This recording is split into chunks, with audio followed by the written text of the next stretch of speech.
जय हिंद, नमस्कार प्यारे साथियों। स्वागत है आप सभी का उत्कर्ष एकेडमी खिलचीपुर के ऑनलाइन प्लेटफॉर्म में।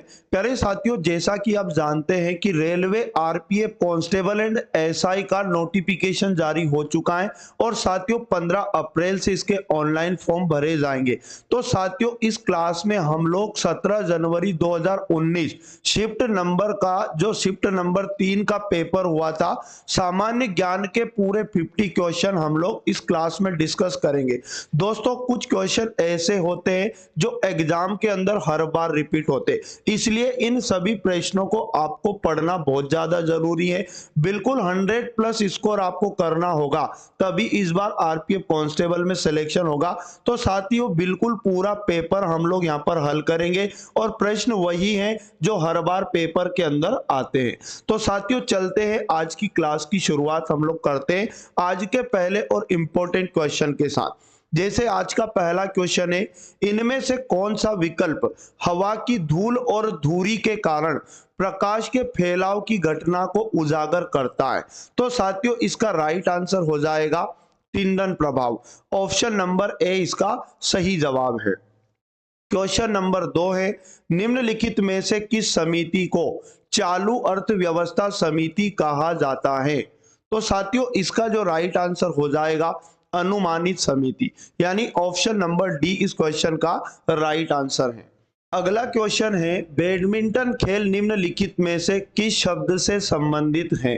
तो साथियों, जो बैडमिंटन खेल है उसका संबंध ड्रॉप शब्द से है। ऑप्शन नंबर सी इसका राइट आंसर हो जाएगा। ये डॉल्फिन किक जो आपको दिखाई दे रहा है, इसका संबंध तैराकी शब्द से है और नेंसल शब्द का संबंध आपको याद रखना है कुश्ती, और गुगली शब्द का संबंध दोस्तों क्रिकेट से होता है। अगला क्वेश्चन हमारे पास है, राष्ट्रपति राज्य मानवाधिकार आयोग के सदस्यों को किसकी सिफारिश पर हटा सकते हैं? तो साथियों, इसका जो राइट आंसर रेलवे ने बताया था पिछली एग्जाम के अंदर, वो बताया था अध्यक्ष। बल्कि होता क्या है, राष्ट्रपति मानवाधिकार के सदस्यों को राज्यपाल की सिफारिश पर हटा सकता है, ठीक है ना। लेकिन इसने आयोग ने इसका जो आंसर माना था अध्यक्ष माना था। चलिएगा, बात करते हैं अगले क्वेश्चन की। निम्नलिखित राजवंशों में से किसने सिजेरियन शैली की वास्तुकला का परिचय दिया? तो सिजेरियन वास्तुकला का परिचय देने वाले चालुक्य थे। ऑप्शन नंबर बी इसका राइट आंसर है। नेक्स्ट क्वेश्चन हमारे पास है, परमाणु केंद्र में परमाणु संख्या किसकी कुल संख्या होती है? तो साथियों, राइट आंसर हो जाएगा प्रोटॉन। ऑप्शन नंबर बी इसका सही जवाब है। नेक्स्ट क्वेश्चन है, जब किसी धातु को उसके पतले अक्षरों से बनाया जा सकता है तो उसे क्या कहा जाता है? तो साथियों, इसका जो सही जवाब होगा वृद्धि। ऑप्शन नंबर सी बिल्कुल राइट आंसर है। अगला क्वेश्चन है हमारे पास, न्यूटन के दूसरे गतिशील नियम के अनुसार किसी वस्तु पर कार्य करने वाला बल उत्पाद और से हटा दिया जाता है? तो साथियों, इसका जो राइट आंसर है सामग्री और त्वरण। Option number C correct answer है। अगला क्वेश्चन हमारे पास है, सुगंध देने वाले फूल मुख्य रूप से है ना में पाए जाते हैं? तो याद रखना केसर, यानी कि सुगंध देने वाले फूल मुख्य रूप से केसर में पाए जाते। और साथियों, एग्जाम में केसर का वानस्पतिक नाम पूछा जाता है, तो क्रोकस सेटाइवस इसका वानस्पतिक नाम आपको याद रखना है। नेक्स्ट है, भारत के किस राज्य में जवाड़ी और सेवारायन पहाड़ियां स्थित है? तो सही जवाब है दोस्तों तमिलनाडु। तमिलनाडु राज्य में जवाड़ी और सेवारायन की पहाड़ियां स्थित है। अगला क्वेश्चन है, ध्वनि की गुणवत्ता इसके द्वारा निर्धारित की जाती है? तो साथियों, ध्वनि की गुणवत्ता याद रखना फ्रीक्वेंसी के द्वारा निर्धारित की जाती है। ऑप्शन नंबर सी बिल्कुल सही जवाब है। ट्रॉफी के संबंध में एमवीपी शब्द का पूरा नाम क्या है? तो साथियों, एमवीपी शब्द का पूरा नाम अधिकांश मूल्यवान खिलाड़ी। ऑप्शन नंबर सी सही जवाब है। अगला क्वेश्चन हमारे पास है 14 नंबर, मिलिंद पन्नो पाठ किससे संबंधित हैं? तो सही जवाब है बौद्ध धर्म, यानी मिलिंद पन्नो पाठ बौद्ध धर्म से संबंधित है। और याद रखना, ये जो मिलिंद पन्नो है एक पाली भाषा में रचित बौद्ध ग्रंथ है।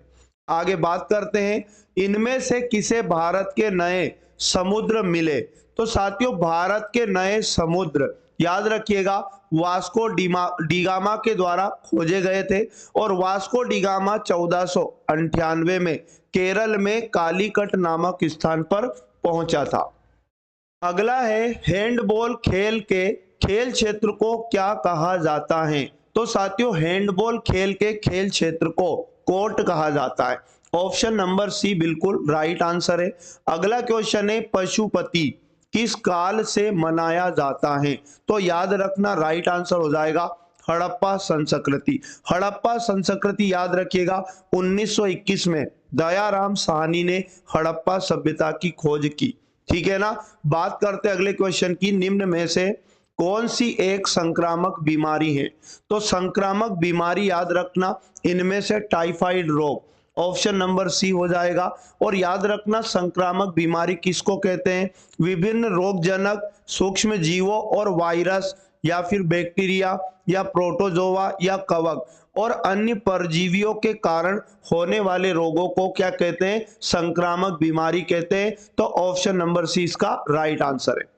अगला है, निम्नलिखित में से कौन तारा आपके सबसे करीब है? तो सबसे करीब का तारा प्रोक्सिमा सेंचुरी है। साथियों याद रखना सूर्य सबसे निकट का तारा होता है और उसके बाद जो सबसे निकटतम तारा है वो प्रोक्सिमा सेंचुरी है। ऑप्शन नंबर डी इसका राइट आंसर है। सार्वजनिक संपत्ति स्रोतों के अति प्रयोग को क्या कहा जाता है? तो सार्वजनिक संपत्ति स्रोतों के अति प्रयोग को याद रखना सार्वजनिक स्रोतों की त्रासदी कहा जाता है। ऑप्शन नंबर बी इसका सही जवाब है। आगे बात करते हैं, संसद के संयुक्त सत्र का संचालन करने के लिए अध्यक्ष के रूप में अनुपस्थित रहते हुए सत्र का संयोजक कौन होता है? मतलब साथियों याद रखना संसद का संचालन करने के लिए जो अध्यक्ष होता है अगर वो अनुपस्थित है तो उस केस में याद रखना लोकसभा उपाध्यक्ष जो होता है उसे अध्यक्ष बनाया जाता है। आगे अगर बात करें एग्जाम में पूछ ले कभी कि अगर उपाध्यक्ष भी अनुपस्थित हैं तो याद रखना फिर राज्यसभा का जो उपसभापति होता है वो संयुक्त अधिवेशन की क्या करता है? अध्यक्षता करता है। अगला है, पैरालंपिक में स्वर्ण पदक जीतने वाले पहले भारतीय कौन थे? तो पैरालंपिक में स्वर्ण पदक जीतने वाले पहले भारतीय मरियप्पन थंगावेलु, इनका नाम आपको याद रखना है और इनका संबंध ऊंची कूद से है। साथियों दीपा कर्माकर से आपको याद रखना है, ये भारतीय जिम्नास्ट हैं। और उसके बाद हेमा दास यानी कि हिमा दास का संबंध आपको याद रखना, ये एक भारतीय धावक है। और मेरी कॉम का संबंध आपको याद रखना है भारतीय मुक्केबाज से। चलिएगा अगला क्वेश्चन है, कोशिका के विभाजन में जन कोशिकाओं की तैयारी के लिए एक मूल कोशिका को किसमें विभाजित किया जाता है?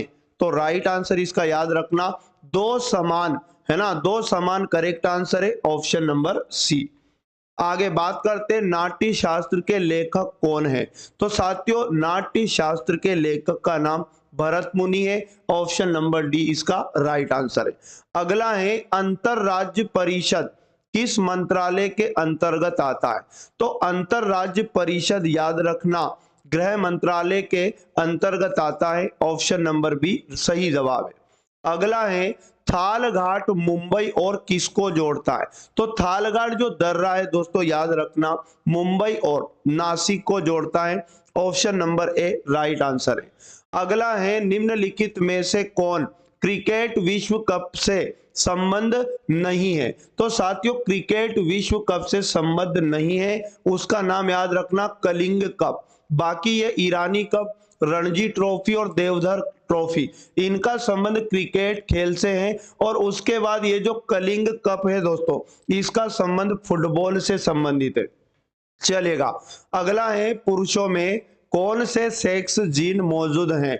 तो साथियों पुरुषों में याद रखना XY सेक्स जीन मौजूद है। Option number C right answer हो जाएगा। और याद रखना सामान्य मनुष्य में 46 गुणसूत्र होते हैं। ठीक है ना। बात करते अगले क्वेश्चन की। भारत, बेल्जियम और स्पेन में किस प्रकार के संघीय शासन का उपयोग किया जाता है? तो साथियों याद रखना, भारत, बेल्जियम और स्पेन में याद रखना संघीय रूप से प्रशासित विधि संघीय शासन का उपयोग किया जाता है, यानी कि ऑप्शन नंबर सी क्वेश्चन का राइट आंसर है। अगला है, निम्नलिखित में से किस शासक ने पाटलिपुत्र की स्थापना की? तो साथियों पाटलिपुत्र का संस्थापक अजातशत्रु था, ऑप्शन नंबर बी सही जवाब है।